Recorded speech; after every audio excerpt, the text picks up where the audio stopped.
bahwasanya masyarakat yang sudah sangat-sangat paham dengan dunia perbankan, memanfaatkan fasilitas perbankan atau bahasa lainnya lembaga keuangan gitu ya Pak ya, untuk fasilitas pinjaman-pinjaman, pembiayaan-pembiayaan. Mereka tidak sadar bahwa ternyata tanda kutip mereka dimanfaatkan oleh perbankan. Karena ini suatu kejahatan yang tidak melibatkan satu orang saja, tapi tentunya berjamaah. Sudah biasa dan sering dilakukan. Iya. Dan akhirnya menjadi kebiasaan. Iya. Wah ini kan, wahai. Jadi kejahatan perbankan itu dimulai ketika teman-teman di industri jasa keuangan itu ditekan target.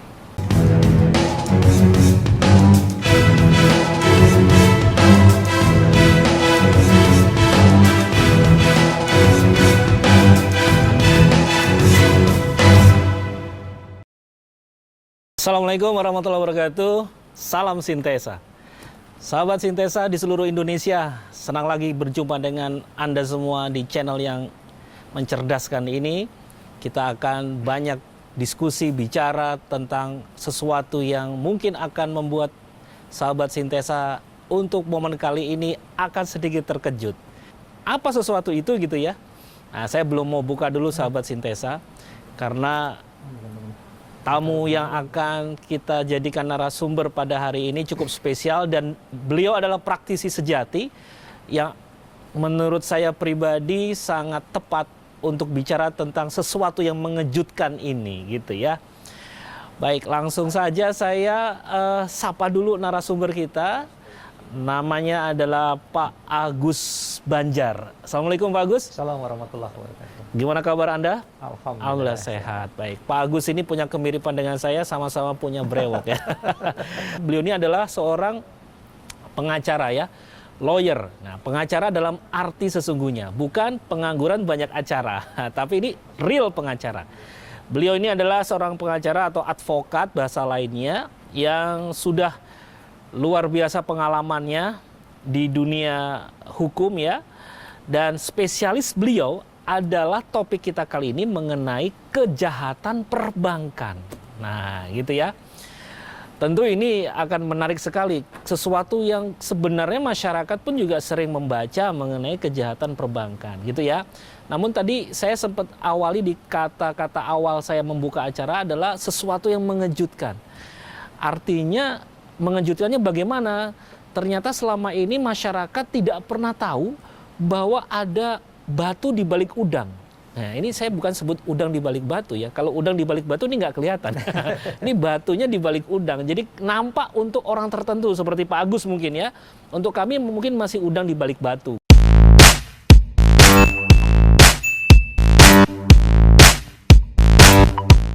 Bahwasanya masyarakat yang sudah sangat-sangat paham dengan dunia perbankan, memanfaatkan fasilitas perbankan atau bahasa lainnya lembaga keuangan gitu ya Pak ya, untuk fasilitas pinjaman-pinjaman, pembiayaan-pembiayaan. Mereka tidak sadar bahwa ternyata tanda kutip mereka dimanfaatkan oleh perbankan. Sebenarnya ada dua hal yang menarik yang akan kita kupas. Yang pertama mengenai pembiayaan investasi. Ya sebut saja ketika ada proyek gitu ya, proyek oleh pribadi maupun perusahaan ya, yang di situ mereka kekurangan dana dan dana itu kemudian mereka lakukan proposal peminjaman kepada lembaga keuangan. Dan yang kedua mengenai pembiayaan konsumtif atau pembiayaan yang sifatnya untuk seperti contoh pembelian mobil, pembelian rumah, KPR yang dilakukan oleh individu-individu. Nah, itu ternyata juga mengandung risiko-risiko kerugian buat para nasabah. Gitu ya Pak Agus ya? Menurut saya yang mau kita bedah pertama mengenai kasus yang sekarang sedang ditangani oleh Pak Agus. Ini real ya Pak Agus ya? Pak Agus silakan bercerita, nanti kurang lebih Pak Agus sekarang sedang menangani sebuah kasus kejahatan perbankan apa, melibatkan siapa gitu ya. Dan ini sudah sampai di mana? Ini seperti apa sih ceritanya kejahatan perbankan ini yang ternyata luar biasa merugikan nasabah yang mereka tidak sadar. Silakan Pak Agus. Baik, sebelumnya bismillahirrahmanirrahim. Assalamualaikum warahmatullahi wabarakatuh. Waalaikumsalam warahmatullahi wabarakatuh. Ya, terima kasih atas kesempatannya. Jadi sebenarnya kasus kejahatan perbankan itu sederhana. Jadi bank itu suatu institusi yang diproteksi, sebenarnya diproteksi. Cuman ketika dilakukan oleh orang internal ini sangat mudah. Saya potong, dilakukan oleh orang internal sangat mudah. Artinya orang eksternal seperti kami masyarakat awam tidak akan pernah tahu cerita itu. Oke, lanjut Pak, ini menarik. Jadi ada di sini satu kasus. Sebenarnya ketika keliling Indonesia, beberapa kasus hampir mirip yang sama. Nah, saya menemukan satu kasus di Jakarta yang bagi saya lucu. Bagi saya lucu. Kenapa lucu? Karena ini suatu kejahatan yang tidak melibatkan satu orang saja, tapi tentunya berjamaah.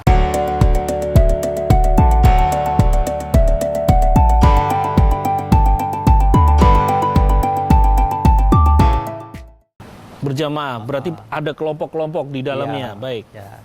Jadi sebenarnya kembali, perbankan itu suatu institusi yang bagus, yang baik, niatnya tuh membantu masyarakat sebenarnya. Ya. Jadi niatnya membantu masyarakat, hanya ketika dalam pelaksanaan, nah ini ada oknum-oknum di dalam perbankan itu yang dalam tanda kutip ngambil kesempatan.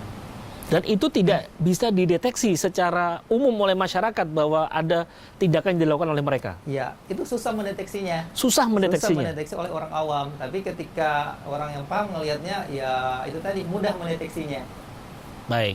Itu baru ketahuan biasanya setelah ada laporan atau memang ada orang yang kemudian curiga dengan transaksi itu? Oh iya, jadi sebenarnya kembali ke tadi, ketika di profesi itu kami selalu menggunakan surat Al-Hujurat ayat 6. Baik. Jadi, ayo orang-orang beriman, ketika kita mendapatkan berita disuruh teliti. Jadi sebenarnya kami ketika dapat berkas itu mengaudit dulu.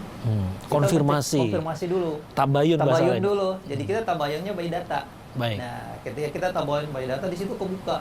Ternyata banyak sekali pelanggaran-pelanggaran yang dilakukan dan itu dianggap biasa karena sudah sering terjadi, dianggap sebuah kebiasaan dan itu dianggap tidak menjadi persoalan. Potong lagi nih, menarik nih. Sudah biasa dan sering dilakukan. Iya.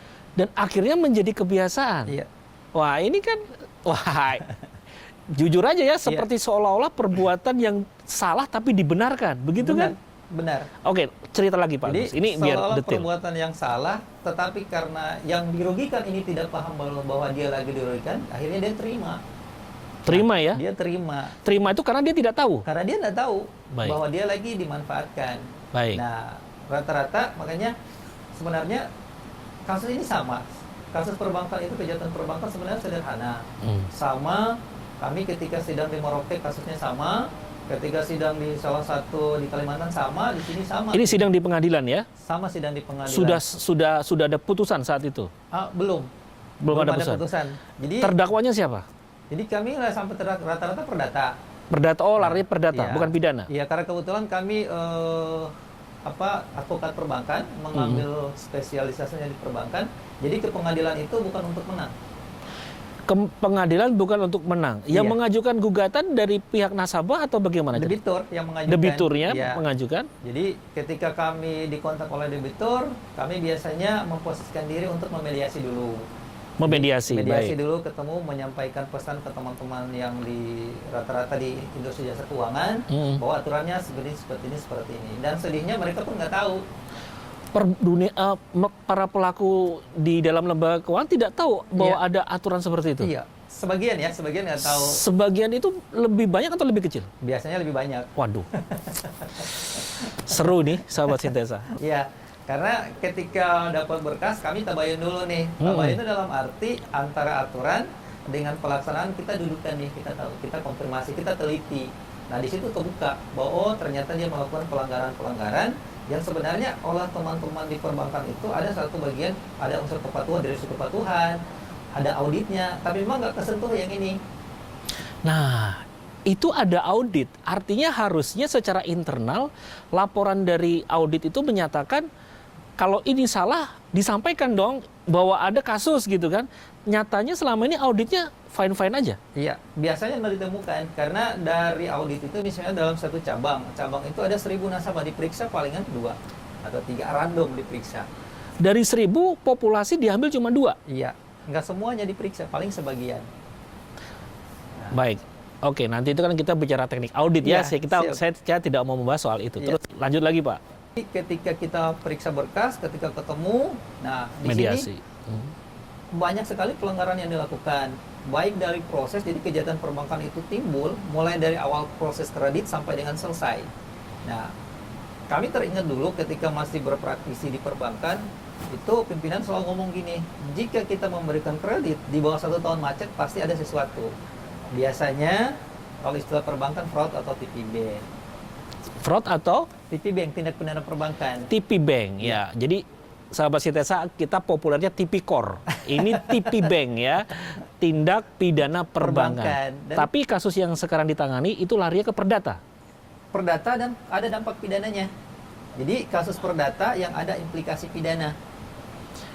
Jadi putusan hakim nanti itu bisa nanti dinaikkan menjadi kasus pidana gitu atau gimana? Jadi putusan hakim ini perdata, tapi Betul. bisa juga ke pidananya. Ada unsur pidananya di situ. Jadi pidananya kita lapor, kalau di kepolisian ada namanya TPDetsus, tindak pidana ekonomi dan khusus. Khusus, baik. Di kepolisian itu khusus menangani yang seperti ini, terutama kejahatan-kejahatan ekonomi. Pada waktu bikin laporan ke polisi itu berarti larinya ke pidana ya, sedangkan untuk perdata langsung ke pengadilan. Ke pengadilan. Ya. Artinya ketika hakim mengatakan ini ada indikasi pidana, dasar itu yang dipakai untuk masuk ke polisi atau gimana? Nggak perlu. Oh, nggak perlu. Nggak perlu sampai hakim putus. Jadi kita di perdata itu cuma memperjuangkan hak klien aja. Baik. Nah, misalnya klien punya ada hubungan perdata dengan industri jasa keuangan, Iya. ada hak dan kewajiban, ya udah kita dudukkan kewajibannya. Baik. Kliennya harus bayar Sekian. kewajibannya, Mm-mm. banknya jangan arogan juga, turun dulu biar diketemukan. Jadi Baik. kita lebih mengutamakan win-win solution. Artinya di pengadilan ketika bicara kasus perdata seperti itu antara debitur dengan kreditur gitu ya, ini bicaranya menang kalah atau bicaranya itu dipertemukan, titik temunya di mana? Kalau kami lebih mengutamakan dipertemukan. Dipertemukan Ya. titik temunya. Kebetulan kami dulu pernah menduduki jabatan sebagai pemegang limit, atau pemegang limit itu pemegang kebijakan, pernah jadi direktur di satu bank kecil lah, BTF. Nah, biasanya kami berusaha mendudukan pada posisi mereka. Jadi kejahatan perbankan itu dimulai ketika teman-teman di industri jasa keuangan itu ditekan target.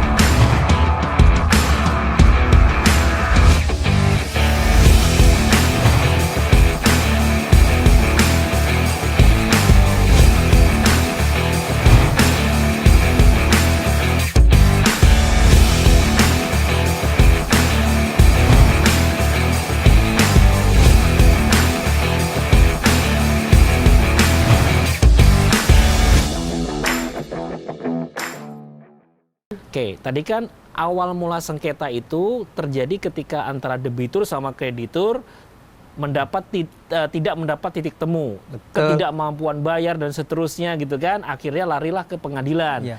Merasa dirugikan debiturnya atau krediturnya punya hak untuk mengambil jaminan atau menyita seperti itu kan ya. Iya. Nah, ketika proses seperti itu kan hal umum nih. Iya. Nah, bagaimana Pak Agus membaca ini ada tindak pidana nih di kasus seperti ini. Nah, ini kan yang menarik nih. Iya. Ini kan hanya sengketa umum dong, Iya. seperti orang ya saya punya uang nih kasih pinjam ke Pak Agus ya kan, tapi Pak Agus nggak mau bayar atau kurang bayar, saya komplain, dan kalau komplainnya nggak selesai, musyawarah nggak sepakat, kita lari ke pengadilan kan gitu ya. Iya. Nah, bagaimana sebagai orang ketiga pengacara bisa membaca, mencium bahwa saya yang memberi pinjaman ke Pak Agus, misalnya saya lagi main nih, saya lagi ngambil keuntungan nih. Nah, itu gimana bisa menemukan seperti itu? Ya, kalau menemukan seperti itu, di samping surat Al-Hujurat kami gunakan Al-Baqarah 282. Al-Baqarah Hai 282. orang-orang beriman, jika engkau melakukan jual beli tidak secara tunai, waktunya ditentukan, faktumbu tulislah. Nah, ini diakomodir baik undang-undang ITE maupun di perbankan sendiri. Baik. Nah, kalau di perbankan sendiri itu ada undang-undang OJK 21/2011 itu pasal 4 huruf C, bahwa OJK ada itu pertama untuk huruf C itu untuk melindungi kepentingan-kepentingan konsumen dan masyarakat. Baik. Dan ini tidak diketahui Oleh konsumen. oleh konsumen. Nah, dari sini lahirnya POJK nomor 1 tahun 2013 tentang perlindungan konsumen di sektor keuangan. Pasal 4-nya dan pasal 4-nya ngomong bahwa bank itu atau industri jasa keuangan wajib memberikan penjelasan kepada debitur, dan penjelasan itu harus tertulis, jujur, dan tidak menyesatkan. Nah, ini menarik kata tidak menyesatkan. Berarti saya mulai membaca awal mula dari cerita kejahatan itu dari itu tadi ya. Iya. Disuruh tulis, tapi tulislah dengan sesuatu yang bisa dipahami dan tidak menyesatkan. Artinya selama ini yang terjadi di masyarakat, ketika kita membaca perjanjian dengan perbankan, seringkali nasabah debitur tidak paham terhadap isi perjanjian itu. Itu gimana sih? Apakah seorang awam masyarakat yang memang tidak punya kemampuan untuk memahami sebuah konteks perjanjian itu selamanya akan menjadi apa ya?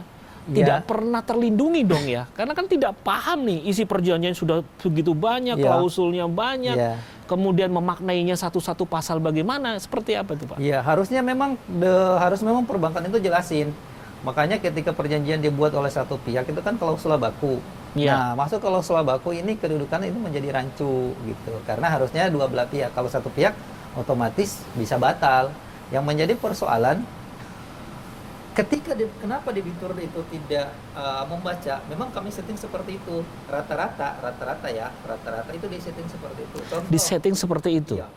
Contoh, pencairan yang paling banyak terjadi itu di akhir bulan. Biasanya datang di notaris itu tanda tangannya di sore hari. Sebentar, boleh diilustrasi nggak di akhir bulan? Sekarang misalnya tanggal berapa nih? Ya. Kemudian cairnya kapan? Misalkan gitu. Jadi gini, sebenarnya kejahatan perbankan itu dimulai ketika targetnya terlampau besar. Targetnya bank untuk memperoleh debitur itu misalkan ditarget untuk bisa memberikan pinjaman sekian gitu ya dalam 1 tahun misalkan terlalu besar. Nah, ketika 1 tahun itu misalnya targetnya bank A misalkan A misalnya 100 miliar. 100 miliar itu untuk mencairkan ke semua sebar lending ya, lending fund dia harus mencairkan. Dapat laba. Baik. Nah, sekarang 100 miliar ini dibagi 12 bulan. Bagi 12 bulan. 12 bulan ini dibagi misalnya marketingnya taruhlah sebulan itu dari 100 miliar misalnya sebulan 20 miliar atau 30 miliar misalnya 20 miliar deh. 20. Yang marketingnya misalnya cuma 4 orang. Baik. Nah, ini 4 orang ini dibagi. Dia dalam akhir bulan itu setiap satu bulan itu dia harus profit kan sudah dibagi juga nih. Iya. Misalnya sebulan itu targetnya dia cairnya 5 miliar. Iya. Sekarang ketika sudah tanggal 20 atau tanggal 15 ke atas, iya, itu sudah hari-hari yang luar biasa, tekanan bagi dia. Oke. Mau dan tidak mau dia harus cari untuk memposisikan biar dia mencapai targetnya. Akhirnya dia cari. Ketika dia cari, ada debitur misalnya yang ada persyaratannya yang masih kurang. Nah, di sini mulai. Karena terkait tekanan. Persyaratan kurang kemudian seolah-olah terpenuhi. Seolah-olah terpenuhi dan kalau tidak terpenuhi dipenuhi. Kalau tidak terpenuhi dipenuhi.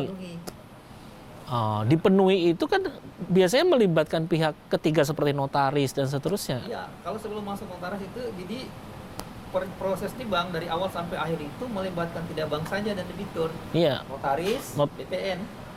2 ya? Iya. Ini kalau terkait dengan jaminan. Ya, terkait dengan jaminan. Jaminan, karena baik. mungkin dong, ya. Bank kasih pembiayaan 1 miliar nggak ada jaminan. Ini, oke, baik. Artinya kalau kita sudah bicara nilai pinjaman di atas miliar gitu ya, berarti yang dijaminkan itu pasti kalau nggak tanah bangunan. Iya. Hanya itu aja kemungkinan. Nggak ada bicara tentang emas, tentang investasi yang saham gitu, nggak. Ada jaminan saham boleh, jaminan yang lain juga boleh. Berarti tidak hanya BPN dong kalau kita bicara misalkan selain tanah dan bangunan. Ya, tapi rata-rata yang ditemukan di lapangan paling banyak itu ya. Berarti kalau bicara tanah bangunan, kalau nggak notaris, BPN juga masuk di situ ya. Kecuali di luar tanah bangunan, di lain lagi. Pasti terlibat. Pasti ada. Pasti notaris selalu ada di dalam transaksi itu. Oke. Baik, lanjut Pak. Ketika ini targetnya besar, dia otomatis harus mentaktisi biar capai target. Kalau tidak capai target, dia nggak dapat reward. Malah dapat punishment. Oke. Akhirnya yang tadinya misalnya debiturnya dia nggak ada laporan keuangan, dia cuma minta data, dibuatlah laporan keuangan. Mereka yang membuatkan. Nah, dalam membuat laporan keuangan ini sudah di markup oleh mereka. Baik, berarti tidak ada penilaian yang real sebenarnya. Baik. Ada juga yang nggak markup, yang benar menggunakan konsultan. Ada juga yang karena tekanan ini akhirnya dimainkan. Baik. Nah, ini awal mula nih terjadi. Tanda kutip, bukannya itu sebenarnya nguntungin awalnya ya, nguntungin nasabah dong, karena dipermudah. Betul kan? Betul. Dipermudah kan? Betul. Nah, awalnya nguntungin nasabah. Jadi awalnya itu nguntungin, jadi nasabah merasa dilayani gitu ya. Betul. Padahal tidak sadar itu jebakan. Betul. Oke, lanjut. Wah, ini akhirnya nasabah yang ternyata sahabat Sintesa sebentar nih, ada pelayanan yang bisa menjebak kita di akhir dari perjalanan proses itu. Oke, lanjut. Jadi terkait dengan pembiayaan misalnya, ada saya cerita aja satu kasus di sini. Jadi ketika rata-rata di bank itu dia take over. Iya. Nah, jadi pembiayaannya di angka taruhlah 50 miliar. Ini kasus real ya? Ya, ini kasus real. Real nih sahabat Sintesa. Ini bukan bohong-bohongan nih, mengada-ngada nih. Nah, dia harus take over dari bank A ke bank B. Ya, Fotocover ini pasti ada jaminan dong. ya. Nah, ketika jaminannya ini belum cair di bank A, di bank B yang klien atau debitur ini belum ada dananya. Cara dapat dananya gimana? Proses dulu di bank B. Sebentar, saya potong dulu Pak Agus. Kenapa si PTA ini mau di take over ke bank lainnya? Apakah dia punya kasus dengan bank awal itu, atau dari bank yang mau melakukan take over itu melihat bahwa PTA ini adalah calon debitur yang prospek buat untuk bank B misalkan? Biasa prospek. Prospek Di ya. bank itu karena sudah diproteksi, kenapa sih kita buka tabungan itu harus ada nama ibu kandung? Atau karena itu semuanya dilaporkan. Ada namanya kalau dulu SID, Apa itu? B checking. Day checking, baik. Sekarang slick. Jadi situ kegambar tuh semua. Jadi biasanya yang pindah itu nasabah-nasabah yang pasti prospek. Dan dia kalau istilah di ini namanya prime Oh, customer. artinya Prioritas dapat lah. prioritas, dapat clearance seandainya dari BI checking itu tidak bersih gitu ya. Bersih. Bersih. Berarti pihak bank yang tadi mau take over, dia buka BI checking gitu ya, Iya, ngecek, pasti. wah, histori transaksi Iya. dengan perbankan lainnya aman gitu ya. Wah, ini mending jadi nasabah saya gitu kan ya. Betul. Baik. Jadi karena target tadi kita ngejar dia. Nah, terus kenapa si PTA ini tertarik dengan mau di take over oleh bank yang ini nih? Ini Ya. tadi bank B misalkan. Ya. Nah, gimana Ya, tuh? biasa ada iming-iming namanya marketing. Iming-iming. Ya, masarnya pasti udah ke sini kami lebih baik, kami lebih ini, kami lebih Bisa ini. seperti durasi peminjamannya jadi lebih lama. Bisa lebih lama, bisanya rate Marginnya, lebih murah. rate-nya lebih rendah. Iya. Itu yang dua kata itu yang paling dicari oleh nasabah. Benar. Baik. Jadi biasanya fasilitasnya juga. Jadi dibangun hubungan emosional. Misalnya Pak Arisman prime customer saya, target nih Iya. Pak Arisman sukanya main golf, saya harus bisa main golf dong. Oke, entertain Iya. gitu ya, dilayani Didekati. seperti itu. Jadi Baik. membangun hubungan emosional. Oke, dengan baik. klien seperti itu. Karena kita punya target di dianya. Baik. Nah, kasus di PT ini ketika di take over, Iya. ini kan uangnya belum cair. Ya, Di sini sudah ada utang. ya. Nah, utangnya tapi nggak seberapa. Jadi misalnya dia total asetnya itu taruhlah 100 miliar. Baik. Tapi utang di sini cuma 20 miliar misalnya, berarti jauh Jauh lebih besar. lebih besar. Asetnya. Dia punya tagihan misalnya ada 50 miliar. Baik. Wah, ini tinggal gini selesai. Iya, Nah, baik. akhirnya dipermudah. Nah, ini awal. Ini dipermudah.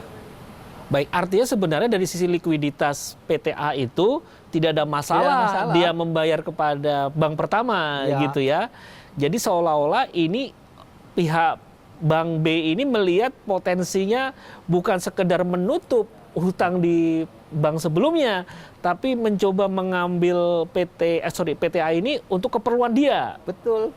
Jadi karena PT ini dia punya misalnya dia punya dana, dia punya deposito dan lain-lain, dia punya piutang di luar atau dia punya proyek yang besar yang mau masuk, Oke. dia punya asetnya banyak, udah ditariklah dia. Baik. Nah, ini iming-iming di awalnya. Oke, Nah. baik. Ketika proses ditarik, nah ini awal. Ya baik, sebentar. Ini secara umum ya, sahabat Sitesa, kan orang kalau jualan produk, sales gitu ngomong gitu ya, suruh beli produk, menawarkan gitu kan. Ya. Kalau tertarik terus beli kan sebenarnya akadnya sah dong ya. Betul. Betul ya, tidak ada apa-apa ya. Betul. Artinya ketika konsumen kemudian menggunakan produk yang ditawarkan, Sah-sah saja. sah-sah saja. Benar. Tidak. Nah ini kan sebenarnya masih umum nih, masih sepertinya tidak ada sesuatu yang salah gitu kan. Ya. Nah kita dengerin lagi nih penjelasan berikutnya. Ayo terus Pak, lanjutin Nah, Pak. jadi dimulainya ketika ini take over tadi. Nah, jadi di bank itu suatu industri yang sangat ngejelimet, aturannya banyak, sangat memproteksi. Jadi perbankan itu memproteksi. Jadi kembali ke awal tadi, ketika dilakukan orang dalam, nah ini yang bahaya. Nah, ketika di take over, taruhlah di take over misalnya dia tanda tangan. Jadi ini biasa mainnya dapat dilihat umum itu di akhir bulan atau di awal bulan. Kenapa akhir bulan? Untuk mencukupi target. Baik. Take over lah dari si A ke si B. Itu take overnya misalkan di perjanjian dikatakan kapan misalnya? Ya, jadi, Mulai startnya kapan? jadi take over pada saat itu juga. Ini kan sudah diproses nih. Iya. Jadi misalnya dia taruhlah April misalnya. April. April biasa April tanggal berapa? Misalnya tanggal 30 April mau 30 dicairin April 2021 target. dijanjikan dicairkan. Ya, Terus? otomatis debitur ini PT ini harus buat permohonan dong tanggal 1 April biar diproses kan. Betul, ada 30 proses. hari gitu ya. Ya, 30 hari biar masuk. Masuk, baik. Nah, berarti kan marketingnya laporan ke pimpinan 30 hari ini Pak prospek gini. Ya. Udah eksekusi. Baik. Ini jalan. ketika ini tadi utangnya ada 20 di sini, Ya. ini otomatis kan nggak ada uang nih. Pada saat itu yang bersangkutan si PT ini, Ya. debitur itu lagi nggak ada cash. Gak ada cash karena cuma punya aset-aset Dia aja punya aset senilai 100 miliar yang Ya, dan dijaminkan. lagi kerja, lagi ada project yang Oh, dia karena ada kerjain. project kerja gitu yang ya. berputar. Baik. Nah, akhirnya ya udah berarti dari Bank B cair dulu dong. Ya, Ya, untuk nutupi di sini. senilai 20 miliar. Senilai 20 miliar. Baik, Nah, nilai asetnya kan 100. 100 lebih. Baik. Oke. Sekarang gini, untuk cair pakai sertifikat fotokopi. Gimana cairnya? Sertifikat Nggak fotokopi. boleh dong. Nggak boleh karena aslinya masih ditahan Ya, sama bank aslinya lama. ditahan. Baik. Nah, dimulai ketika karena target ini cepat tadi, Iya. biasanya tanda tangan offering letter. Jadi offering letter itu adalah surat persetujuan. Offering letter, surat Offering letter itu OL istilahnya surat persetujuan. bukan surat penawaran ya. Bukan. Oke. Kalau dalam syariah namanya SP3. Baik. Apa itu SP3? Surat persetujuan pemberian pembiayaan. Oke, baik. Surat persetujuan pemberian pembiayaan. Oke. Offering letter itu kan persetujuan. Ya. Nah, ini dimulai. Offering letter itu sebenarnya memberikan waktu kalau nggak salah 7 hari apa 14 hari. Jadi debitur baca dulu tuh. Selama durasi waktu itu. Durasi waktu itu dikasih dulu. Jadi dia nyuratin nih. Ya. Bang A, ada Bang A, saya mau kredit, atau Bang B, aku mau kredit nih, gini. Nah, Bang B, turunlah persetujuan dari pemegang limit. Ya. Biasanya kalau sudah menengah itu di atas 50 miliar itu biasanya ada 7 apa 5. Kalau kecil 3 orang, jadi harus ganjil. Pemegang limit ini pemegang persetujuan yang setuju. Di bank itu sendiri. Di bank itu Sampai sendiri. jumlahnya 7 orang.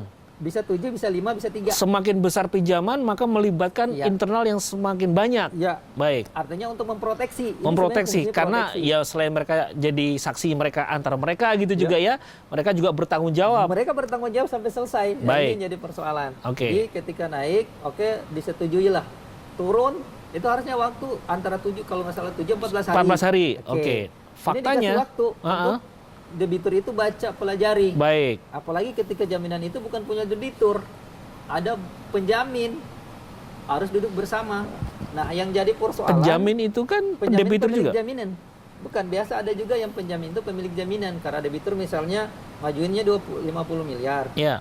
Jaminannya cuma 20 miliar. Ada aset yang lain, punya misalnya saudaranya Oh, misalnya. ceritanya Atau orang lain. ya, menggunakan Nah, aset orang lain itu ya harus dipanggil juga. dipanggil juga. Jika cuma debitur aja, Kalau cuma debitur saja? sama harus tetap dikasih waktu. Oke. Di offering letter itu ditulis, dibuat 2 rangkap ditulis. Baik. Yang menjadi pertanyaannya, yang menjadi masalahnya, offering letter ditandatangani pada saat itu, PK ditandatangani pada saat itu juga, SKMHT, kan tadi nggak bisa APHT. Sahabat Sintesa, ada istilah penting. SK MHT. apa itu, Pak? Jadi SKMHT itu surat kuasa untuk memuankan hak tanggungan. Surat kuasa untuk membebankan hak tanggungan. Nah, jadi ini yang berwenang adalah Gunanya buat apa? yang berwenang ada notaris. Gunanya gini, dia SKMHT itu karena ini tadi sertifikatnya fotokopi belum ada asli, Mm-mm. masih di bank A, ini harus Betul. diroya dulu. Betul. Oleh notaris dibuatkan surat kuasa memuankan hak tanggungan dari debitur ke biasa pejabat bank. Baik. Nah, ini ketika SKMHT muncul ketika ada kondisi tertentu Ya. di mana nggak bisa langsung diikat dengan APHT, APHT itu apa? akte penggunaan hak tanggungan. Akte pengguna hak tanggungan setelah SKMHT. Setelah SKMHT. Baik. Nah, yang ini dasarnya adalah Undang-Undang Nomor 4 tentang hak tanggungan, Nomor Oke. 4 tahun 96. Oke. Nah, di sini mulai nih pelanggaran nih. Pelanggaran krusial dilakukan di sini. Titiknya di situ. Titiknya di sini. Seperti apa?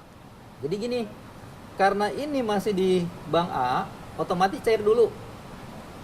Nah, Oke. operation di bank itu butuh yang namanya cover note dari notaris. Oke. Nah, tadi harusnya 7 hari. 7 hari Nggak dibaca perlu. dulu. Langsung pada saat itu. Saat itu juga, hari itu juga. Hari itu juga PK-nya sudah jadi, offering letter dulu, baru PK.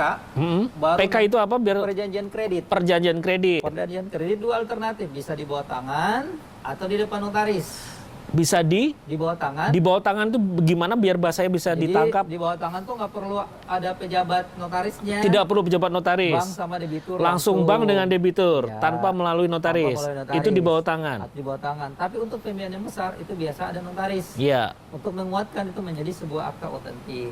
Besar itu berapa minimal nilainya? Ya biasa di atas 1 miliar tuh Sudah kalau dianggap untuk besar. amannya harus pakai notaris. Harus pakai notaris. Ya, Baik. untuk amannya. Hmm. Nah, sebenarnya 7 hari tadi sudah dilampaui 1.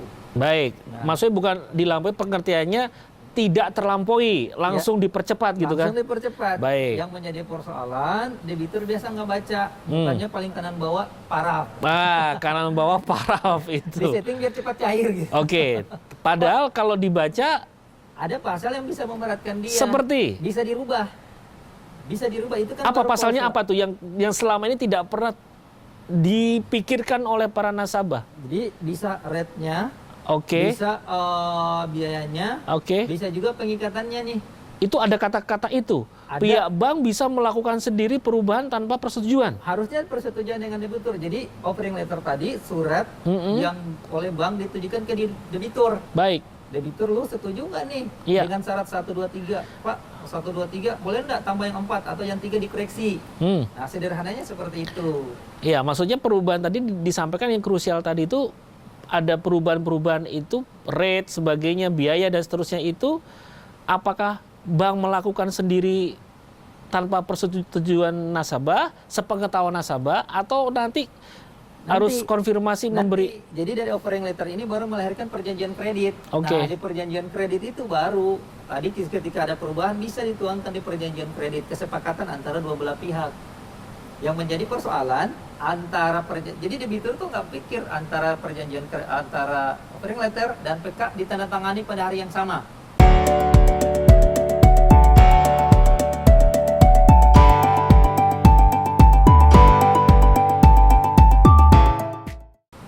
Oh. Sudah nggak pikir nih. Iya, karena Tanda buru-buru. tangan, Iya. buru-buru.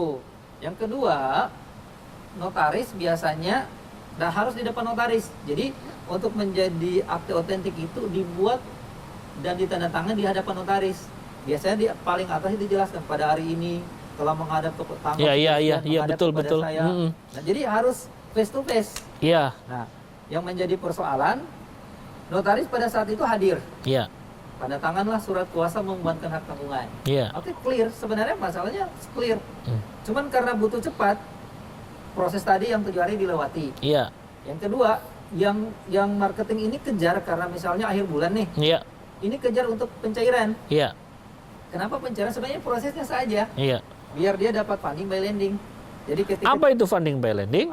kalau funding itu penghimpunan dana, Penghimpunan lending dana. itu pelemparan. Baik, Kalau funding berarti pada tanggal misalnya dia cari tanggal 30. 30 April. 30 April misalnya. 30 April itu bank A, bank tadi bank B itu mencatat pendapatan dari dana pihak ketiga. Jadi ini jadi tabungan nih. Biasanya cair 20 miliar tuh. Iya. Itu Itu masuk ke rekening apa itu? masuk ke rekening debitur. Oke. Tapi biasa debitur jangan tarik ya. Oh, Nanti di tahu. awal bulan. Oke. Biar bagus cabangnya. Oh, tapi sudah dicatat sebagai Sudah pendapatan. dicatat sebagai dana pihak ketiga. Dana pihak ketiga. Ya, Baik, yang terus di satu sisi dari lendingnya atau kreditnya sudah dicatat laba.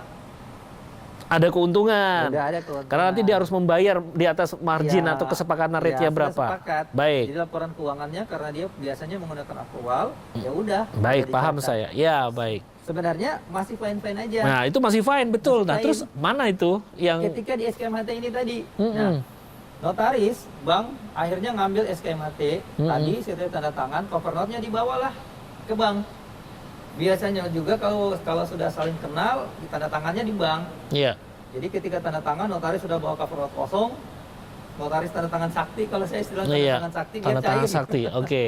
Tanda tangan, nomor sama tanggal. Nomor sama tanggal ini dimasukkan di aplikasi untuk cair. Artinya gini, notaris mengatakan ke bank, lu cairin aja, semua prosesnya gue sudah handle, aman. Berarti cover note itu seperti jaminan dari seorang profesional yang mengatakan apapun yang terjadi nanti saya sudah Siap. melaksanakan kewajiban Ya, saya. sudah diproteksi Sudah oleh saya notaris. protes oleh notaris. Oke, Oke. baik. Permasalahan mulai muncul ketika ini kan berarti selesai. Mm-mm. Harusnya ini dijelaskan ke debitur di awal. Pak, SKMHT ini menurut Undang-Undang Hak Tanggungan pasal 15 Mm-mm. itu jangka waktu 30 hari ya. Kalau ini belum lewat lagi 30 hari belum APHT, Bapak datang lagi. Ini nggak dijelasin ke debitur. Nah, mulainya notaris gini. Biasanya dibuat SKMHT itu langsung 2. Jadi dibikin berlaku surut. Contoh. Tanda tangan tadi dengan 30 April. 30 April pencairan tuh. Cairan dan tanda tangan cover note kan, Ya, SKHT. betul. SKHT ini berlaku untuk waktu cuma 30 hari. Berarti Mei dong. Mei. 31 Mei. Iya. Nah, untuk Mei ini kan tadi kan masih proses di BPN. Oh, berarti ada proses lanjutan. Iya, ini kan sertifikat langsung dibawa ke BPN. Ke kan? BPN yang dari asli dari bank sana dibawa Bawa ke ke BPN.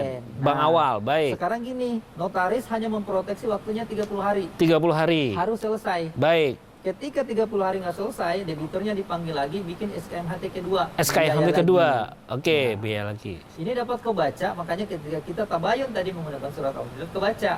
Biaya notaris menggunakan APHT itu langsung 2. Dapat 2 dia. Tagihan. Contoh Iya. 900.000 di cover note kan dijelasin tuh biaya-biaya Iya, iya. cover APH SKMHT-nya 2. Nah, kita sudah curiga, kenapa 2? Padahal ditagihkan di tanggal 30.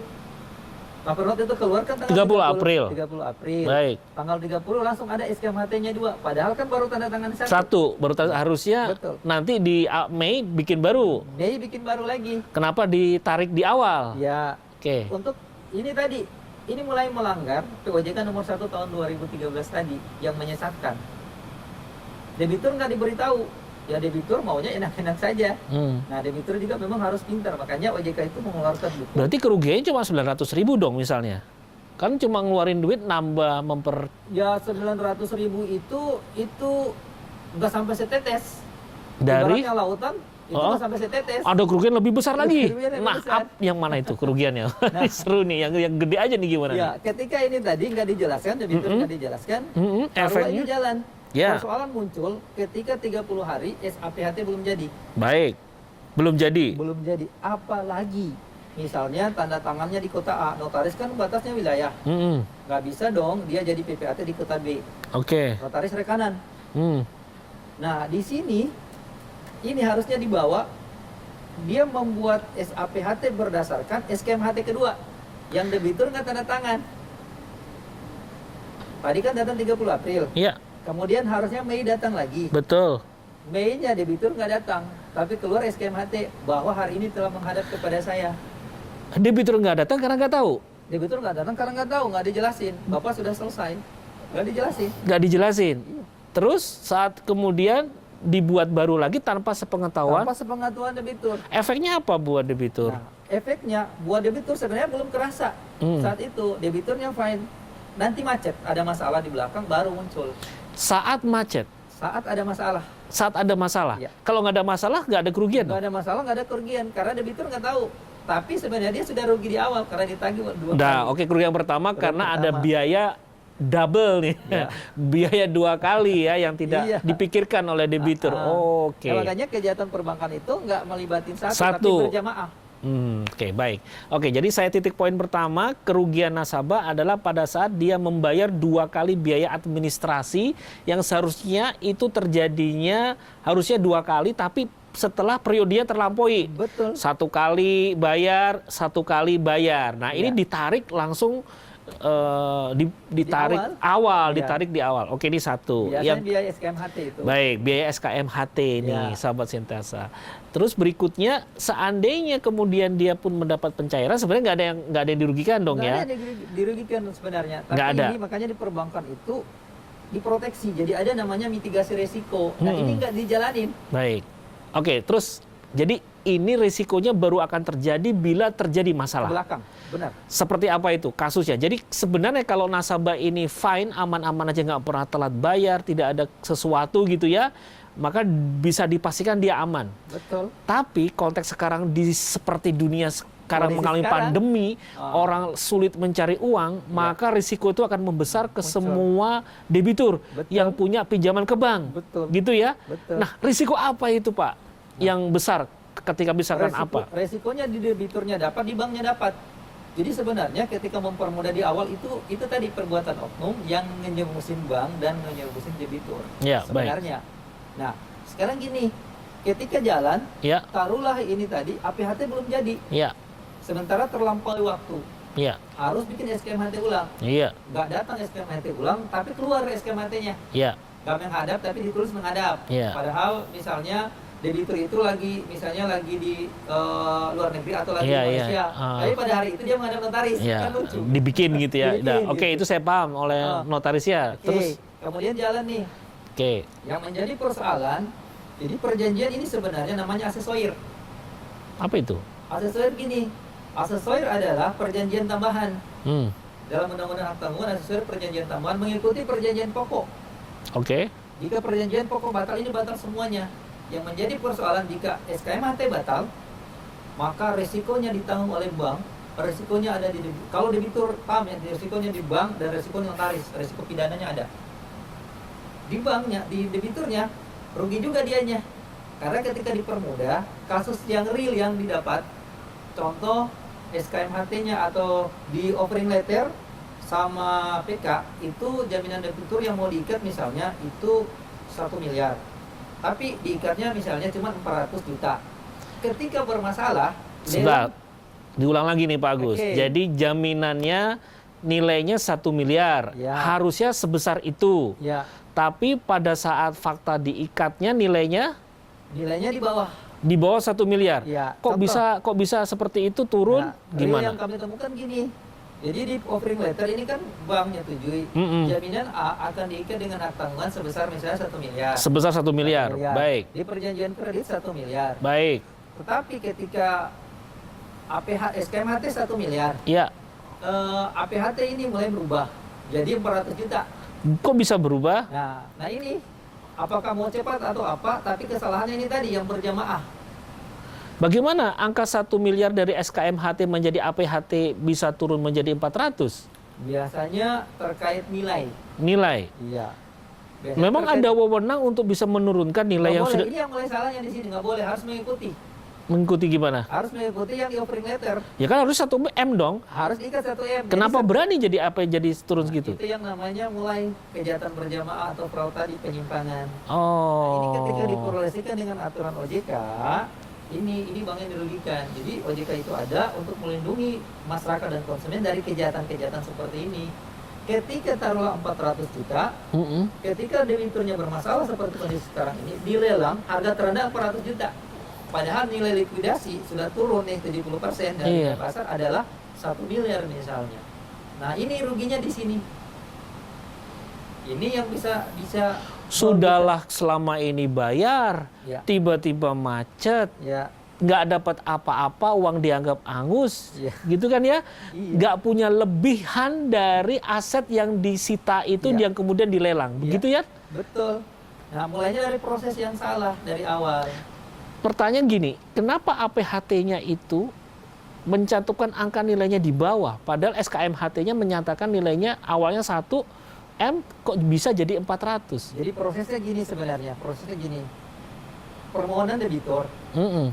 kemudian turunlah persetujuan offering letter. Baik, Ketika sudah offering letter, kemudian setelah itu ada perjanjian kredit. iya, Nah, perjanjian kredit ini patokannya dari sini, offering letter. offering letter. Oke, kemudian karena tadi masih ada jaminan, dibuat SKMHT, surat kuasa membantah hak tanggungan. Ini Iya. hanya menerangkan debitur itu memberikan kuasa membantah hak tanggungan, jaminannya dia dengan satu, utangnya berapa, nilai jaminannya berapa, Utangnya berapa? nilainya berapa.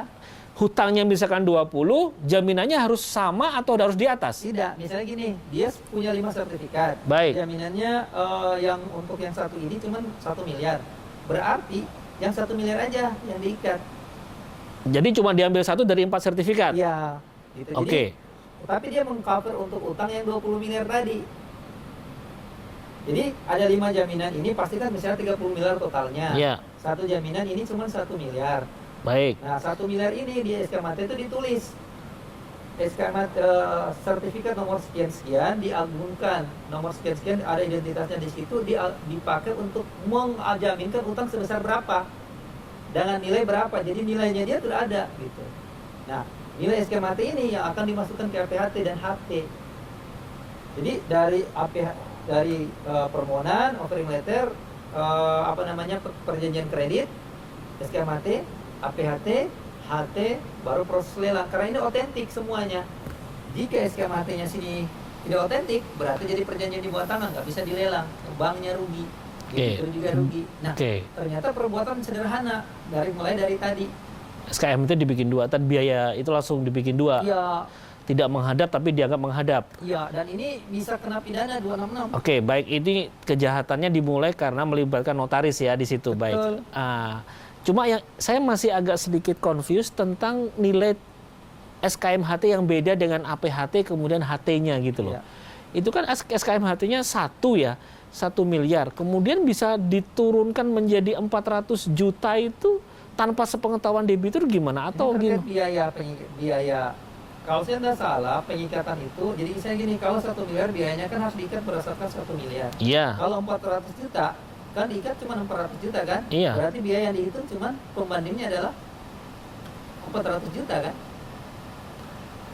Saya belum paham Pembanding. gimana. Jadi gini, contoh, nilainya 1 miliar, Mm-mm. biaya yang ditagihkan 1 miliar. Iya. Oke. Ini kan nilai jaminan tuh Nilai 1 jaminan miliar. 1 miliar. Iya. Ditagihkan biayanya berarti 1 miliar kan? Betul. Dibayar di awal kan? Iya. Nah, kemudian APHT 1 miliar. Harusnya 1 miliar dong. Harusnya 1 miliar. Iya. Ketika sini berubah, berarti pembandingnya turun atau naik? Nah, Nilainya jadi turun kan? kok bisa berubah pertanyaan saya? Nah ini yang salahnya di sini. Ini yang mulai merugikan debitur. Syukur nggak jadi masalah. Ketika jadi masalah, Itu diketahui nggak sih sama debitur bahwa nilainya jadi biasanya turun? debitur nggak tahu karena debitur itu cuma tanda tangan. Selesai ini sudah proses kan melibatkan debitur. Sudah nggak ada debitur di sini. Adanya notaris dan BPN di sini. Ya, tapi kan artinya ketika cair nih 1 M, Ya. ya kan? Nilai sertifikat kan juga 1 M dong. Betul nggak? Lebih. Hah? Harus lebih. Malah harus lebih. Iya. Nah, artinya kalau sewaktu-waktu ini terjadi kemacetan kredit dan dilelang harusnya nutup. Betul. Selesai dong. Betul. Loh kok tiba-tiba jadi 400? Nah, pada kasus ini kami pernah mempersoalkan, loh, kok dinilainya cuma sekian, padahal nilainya sekian. Iya. Bahasanya lucu. Kan itu biar kalau Anda pelunasan bayar segitu gitu. Kalau Jadi- biar Anda Ini yang tidak semua orang Paham. aktif itu paham. saya juga nggak paham nih sama si Desa. Bagaimana dari Dia nggak 1 paham. Dia jadi nggak paham mitigasi resiko. Ini mitigasi. nilai. Jadi misalnya gini, taruhlah ini tadi kan 1 miliar, taruhlah kita dapat 10 juta. Iya. Atau taruhlah 1 miliar ini kita dapat 10 juta. Iya. Kalau 400 juta, pembanding 10%, 1% berapa? 4 juta. 4 juta. Iya. Berarti ada? Selisih 2 juta. Nah, diambil kesimpulan sendiri. Ini kan Oh. 10 juta biayanya. Iya, iya, kita iya. tagih kan? Iya. Dalam aplikasi, biayanya ternyata cuma 4 juta.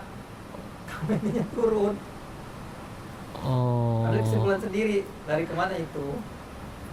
Lari ke personal bank? Lari kemana? Biasanya dalam prosesnya, dan itu sudah ditagih, nggak ada yang dikembalikan. Nggak ada yang dikembalikan. Bukan di bank yang terima. Terus Biasanya antara dibaginya ke siapa itu? biasanya ini masuk ke antara BPN, ini masuk ke antara biasanya bukan orang biasanya ini masuk biasanya penotaris tapi biasanya Hak tanggungan. iya, biasanya ini di notarisnya. Dong berarti yang terlibat. Karena semua ini jadi debitur itu cuma datang dengan kreditur ketemu jret. Sudah itu selesai. Bank juga selesai, yang ngurusnya ibaratnya yang ketiga itu notaris. Dan PPHT sampai dengan selesai sampai sertifikat itu dibawa lagi ke bank untuk sudah diikat APHT, sudah diikat HT. Seperti itu. Nah, terus pelakunya sudah disimpulkan satu ada. Terus tadi disebutkan internal bank tadi mana tadi kan tidak disebut dia terima keuntungan. Nah, internal bank ini pertama kalau dia benar-benar bersih dapat keuntungan dari tadi running by lending. Ya, baik. Nah, yang kedua biasa ini ada antara bank CS. Oh, komisi. Iya. Kan biasa mainnya notaris rekanan. Rekanan. Ya, dibantulah itu makanya dipercepat. Nah, ini yang menjadi persoalan. Kenanya di situ. Ingin mempercepat capai target, tapi ngorbanin diri sendiri. Dan dia nggak tahu kalau di salah satu dari 8 resiko bank itu ada salah satunya resiko hukum. Baik. Ini yang menjadi persoalan. Makanya kenapa orang bank itu nggak mau memberikan kredit ke 5. Ada 6 nih, tapi yang 5 ini pantang. Apalagi profesi kami lawyer. Paling ditolak. Biasa ini penegak hukum nih. Polisi, jasa hakim. Ada sih, tapi biasa mereka ada ini dari gaji. Tapi kalau yang lain ini urusan mereka nggak mau. Nggak mau ngasih ya? Nggak mau ngasih. Pertanyaannya kenapa? Karena ini berarti mereka cuma baca aja kan Iya, aturannya. Yang lebih ditagih kalau semuanya macet ditagih yang mana? Masyarakat. Masyarakat. Karena masyarakat dianggap nggak tahu. Jadi coba saya buat sebuah simpulan sederhana ya. Ini kita bicara tentang kasusnya project dari perusahaan gitu ya. Ya. Bagaimana kalau ini terjadi pada individu masyarakat Ya. ya? Yang misalnya begini nih, sahabat Sintesa, saya misalkan seorang pegawai swasta ya, Ya. punya gaji 10 juta misalnya. Saya mau beli rumah nilainya 2 miliar ya. Dimana kalau bank itu selalu membuat sebuah prognosa, membuat sebuah analisis bahwa nilai pinjaman yang bisa diambil adalah 40% dari pendapatan. Itu dikalikan sekian ya. Yang kemampuan nanti kita membayar 2 miliar misalnya gitu ya. 2M dibagi berapa bulan misalnya, berapa tahun dibagi bulan. Nah itu ternyata saya harus mengangsur katakanlah 4 juta ya. 4 juta setiap bulan untuk durasi sekian lama. Faktanya ternyata di lapangan pihak bank itu sebenarnya paham bahwa sebenarnya kemampuan membayar saya itu tidak akan mampu. Bukan 44 juta karena saya harus punya kebutuhan lain-lain. Betul. Kemudian diangkatlah di markup ceritanya begitu supaya saya tetap dapat pencairan dan saya bisa dapat rumah kan gitu ya. Tapi ketika proses menuju pencairan, akad, dan seterusnya kayak tadi ya, SKMHT dan seterusnya, kalau buat saya misalkan saya nggak punya apa-apa, yang dijaminkan misalkan apa? Pengangkatan pegawai gitu ya, SK dan seterusnya, itu dinilai sama pihak bank. Nah, dan setelah itu ternyata karena kita tidak mampu dan dianggap mampu, dan diikat kita dengan hak tanggungan, di perjalanannya kita ternyata gagal bayar. Nah ini yang serem nih. Kita kreditnya macet, angka jaminan kita itu tidak mencukupi gitu ya. Tidak mencukupi untuk ceritanya, harusnya kan cover semua dong. Iya. Ternyata faktanya nilai jaminan kita tidak cukup. Jadi kita cuma diberikan misalkan, harusnya kan sisanya dong ya, sisanya balik ke kita gitu kan. Misalkan gini nih, saya punya rumah tadi 2M, sudah saya tunaikan 1M. Ternyata kita gagal bayar nih, lelang saja kan gitu ya. Waktu dilelang harusnya kan saya dapat selisihnya, betul kan? Ternyata selisihnya nggak ada. Ya sudah, kita nggak dapat apa-apa. Sudahlah, kita nggak dapat rumahnya diambil ya sama bank. Ya. Uang yang sudah kita bayarkan hangus. Jadi kalau Serem selisih kan? selisih untung sama selisih rugi. Jika jual masih menutupi, selisih lebih dikasih ke kita. Selisih lebih. Kalau selisih kurang, kita masih dicatat punya utang. Masih punya utang. Faktanya lebih sering selisih rugi apa selisih Ada yang punya utang, ada yang juga punya lebih. punya lebih? Tapi biasanya jarang.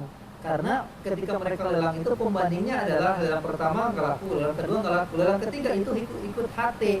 Turun. Dimana kalau jaminan nilai pasarnya itu sebenarnya 1,5 miliar, Iya. sudah diikat 900 juta atau 1 miliar, tapi di HT diikatnya 400 juta, 400 juta. Di sinilah kerugiannya. 400 itu yang dihitung, dipakai. Gitu. Padahal ini dari awalnya sudah salah. Nah, di sinilah yang ini masyarakat tuh kadang nggak paham, kadang nggak tahu. Jadi ternyata jaminan itu nilainya, faktanya tidak seperti di awal perjanjian mengatakan angkanya 1, ternyata di ujungnya tidak 1 gitu ya. Betul. Padahal ini sudah diproteksi. Harusnya untuk jaminan itu menggunakan Itu terjadi di KJP. semua transaksi seperti ini? Dan rata-rata sebagian besar seperti itu. Ya rugi, yo berarti kerugiannya semua masyarakat yang pinjam ke Banyak bank. masyarakat, makanya pengalaman pribadi itu ketika punya debitur, mohon maaf, di beliau itu pegawai, kemudian suami istri pegawai, tapi SK-nya itu dari 80% sampai beliau pensiun itu sekolah. SK-nya sekolah. SK sekolah di bank. Oke. Sedihnya saya ketika waktu itu, ketika ini datang Pak Agus, gini, saya mau terus rumah. Oh iya Pak, sudah mau ini. Iya Pak, rumah saya mau dijual. Nah, kenapa dijual Pak? Ya saya sudah nggak bisa bayar. Jadi pensiunnya itu harusnya orang menikmati masa tua. Tua, dapat rumah gitu ya, Beliau jual rumahnya, dan nggak dapat nggak dapat apa-apa. Akhirnya ya memperjuangkan hidup begitu, kasihan. Dari situ sebenarnya kami mulai apa ya? Padahal nilai tanah kan naik ya. Nilai tanah selalu naik. Nah, ini juga yang salahnya teman-teman kalau menentukan nilai limit ketika lelang itu harus menggunakan KJPP, kantor jasa penilai publik. Ya, kantor jasa penilai publik. Nggak bisa internal. Ada menggunakan internal. Bukannya bank kerjasama dengan KJPP? Harus sebenarnya. Karena penentuan nilai limit dari KJPP kan? Dari KJPP. SKMHT kan dari situ Betul. harusnya. Makanya debitur juga kan KJPP kalau rekanan kita nggak tahu. Iya. Ada betul kalau yang cerdas itu tadi harus tabayun. Kenapa harus tabayun? Dia harus punya KJPP lain untuk menilai. Oh, punya second opinion. Iya, gitu. Jadi Baik, biar baik. pasti padu. Jangan cuma versi bank aja. Jangan. Siapa tahu ternyata faktanya tidak sebesar itu. Betul. Oke. Kan ada nilai likuidasi, kemudian misalnya menilai satu bangunan. Nah, bangunan ini kan harus ada 3 bangunan pembanding. Ya, orang awam mana kepikiran kalau sudah ada orang ketiga yang di-hire bank untuk menilai harga rumah kita yang akan kita beli misalkan, ya mana mungkin dia akan mencari opini berikutnya gitu kan ya. Waduh. Makanya OJK itu mengajak masyarakat untuk pinter. Harus tahu hak dan kewajiban. Jadi makanya di OJK itu ada bagian namanya perlindungan konsumen. Ada bagiannya. Jadi dia mengakomodir kita yang menjadi persoalan debitur itu atau rata-rata kita konsumen itu malas membaca. Padahal mohon maaf bagi muslim Rasul itu ummi. Nggak tahu terus nggak tahu baca, tapi ayat pertama yang turun Iqra. Suruh baca. Suruh membaca. Nah kita ketika mau cair nggak baca. Ini berkas tanda tangan bagian kanan bawah biar cepat cair gitu. Nah ini yang salah. Jadi karena sikap tergesa-gesa kita. Karena dipikirnya saat diberikan itu surat perjanjian kredit atau offering letter gitu kan dianggapnya wah ini saya diberi surat langsung tanda tangan dong. Betul nggak sih? Sebenarnya sudah benar bagi Karena dia. bagi masyarakat awam ini kan yang bikin orang pinter. Betul. Masa orang pinter ceritanya gitu ya dipercaya oleh negara tanda kutip gitu ya mau membohongi saya misalkan gitu kan. Makanya ketika pasal 4 huruf C itu gini. OJK itu setuju Dan dengan template pasal loh itu Pak Agus. Iya. Pasti kan template ya, maksudnya kan berulang terus. pasti. Dan ini karena itu tadi di awal. Kenapa Karena nggak sudah menjadi ada? kebiasaan? Kenapa ini nggak masuk ke dalam misalkan nih diekspos ke Dewan, ke DPR, maksudnya bahwa atau ini sesuatu yang merugikan loh Iya. buat masyarakat, Iya. kan harusnya disampaikan bahwa seperti ini tuh nasabah itu diproteksi gitu loh, jangan kemudian seolah-olah karena ketidaktahuan nasabah kemudian diabaikan, Iya. diabaikan SOP-nya Betul. gitu kan. Nah, Betul. seperti itu. Jadi di kemudian hari kan dengan mudah dong bank mengatakan Bapak sudah tanda Sudah tanda tangan gitu. Itu Padahal nggak ada edukasi. betul, itu yang lucu dan rata-rata semua. Teringat ketika kami sidang di perbatasan di Merauke itu ada satu kasus. Utangnya nggak banyak 80 juta, tapi karena tekanan, nggak paham tekanan, akhirnya ketika kolektornya pulang, si ibu ini jalan ke depan beli bensin, minta uang ke suaminya beli bensin, itu nyiram bensin dan dipercik. Astagfirullahaladzim. Dan itu kejadian terjadi di Kabupaten Merauke dan itu terjadi belum lama ini terjadi gitu karena ketidakpahaman kita ketika ditekan seakan-akan nggak ada solusi. Makanya kami niatnya tuh memberikan edukasi kepada masyarakat. Sebenarnya ini pekerjaan ini OJK juga bersama-sama memberikan edukasi. Nah, yang menarik adalah Undang-Undang OJK itu adanya tahun 2011. 2011. Huruf C gini, OJK ada untuk melindungi konsumen dan masyarakat dari kejahatan-kejahatan atau pelanggaran-pelanggaran yang dilakukan oleh siapa? Perbankan, Industri jasa keuangan. industri jasa keuangan. Pertanyaannya, orang industri jasa keuangan aja sebagian nggak tahu kalau ada itu. Gitu. Nggak tahu ada pasal yang harusnya melindungi konsumennya.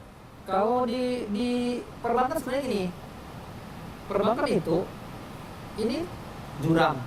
Kita kerja benar kaki satu sudah di penjara Pak.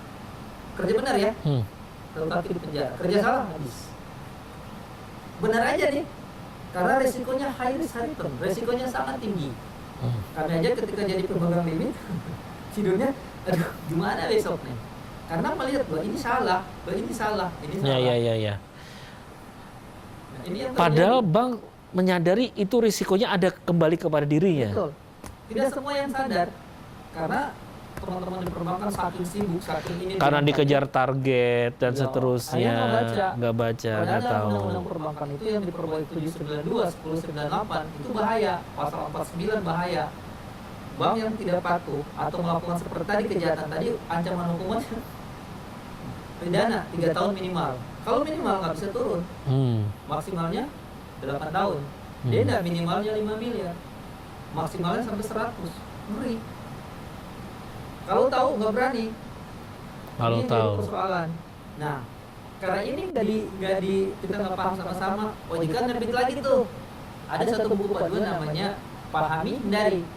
Masyarakat pahami, Hindari yang ini. praktisi hindari yang begini-begini. Ah, Tapi itu karena kita nggak pernah. Nah ini kendala juga di kita debiturnya nih. Karena nggak baca, nggak paham, ya, ya. hanya terjadi seperti ini. Baik.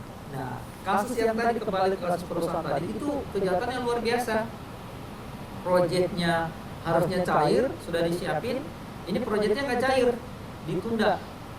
Misalnya ngajuinnya hari Senin, ini nggak. Padahal dia sudah plafon nih. Iya. Harusnya SPK cair dong. Iya. Nah ini SPK masuk nggak cair, masuk hari Senin. Cairnya orang Mundur. nunggu. Sementara pekerjaan di lapangan Sudah jalan. jalan. Nggak punya duit. Nggak punya duit. Bayar. Akhirnya yang tadinya harganya bisa kita beli ke dapat diskon Iya. menjadi utang mahal. Iya. Karyawan yang tadinya borongan jadinya harian. Harian. Menjadi tinggi biayanya. Nah, luar biasanya hari Kamis ditawarin ke yang bersangkutan, Pak gini ini belum bisa Pak Senin. Waduh, kalau Senin gimana? Gini aja Pak, datang ke Bapak itu, ya pejabat Pak. Datang ke Bapak itu, beliau punya dana, pinjamlah 100 juta atau 300 juta pinjam Untuk menutup itu 3 hari itu. 3 hari itu. Operasional. Senin nanti cair lagi kan? Iya. Cair lagi, kembalinya 300 juta jadi 350 atau 400 juta. Itu yang kami temukan, jadi sangat sedih sekali. Jadi Ini cairnya oknum. itu dia harus mengembalikan beban bunga kepada dia ya, nambahin Yang bersangkutan, yang bersangkutan pribadi ya, pribadinya. Ini yang namanya penyalahgunaan kewenangan. Iya. Jadi orang bank yang memanfaatkan itu karena dia di dalam bank seolah-olah pakai uang dia, itu uang dia pribadi atau Walau alam, oh nggak tahu ya. yang jelas debiturnya nerima. Nerima karena kondisi sudah seperti itu, terdesak. Dan lucunya, melihat potensi uangnya di depositonya itu atau uangnya itu dalam waktu nggak sampai 3 tahun habis. Habis. Dari 100 miliar kan? Iya. Habis. Dan sekarang bermasalah.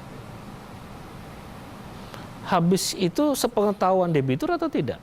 Debiturnya jalan kaki dari di Jakarta nih debiturnya nih. Jalan kaki dari sini ke rumahnya di Jawa Barat gitu. Jalan kaki. Jalan kaki. Stres. Pernah naik ke stasiun kereta kan di bawah flyover. Ya. Sudah motor biru Pak. Astagfirullah. Ini karena ini. Baik, baik. Ini yang sangat sedih. Makanya kami sebenarnya menjadi advokat itu untuk menolong masyarakat yang seperti ini tujuannya. Seperti itu. Siap. Jadi sebenarnya perbankan itu bagus, cuma oknum aja yang menyalahgunakan kewenangannya. Seperti itu.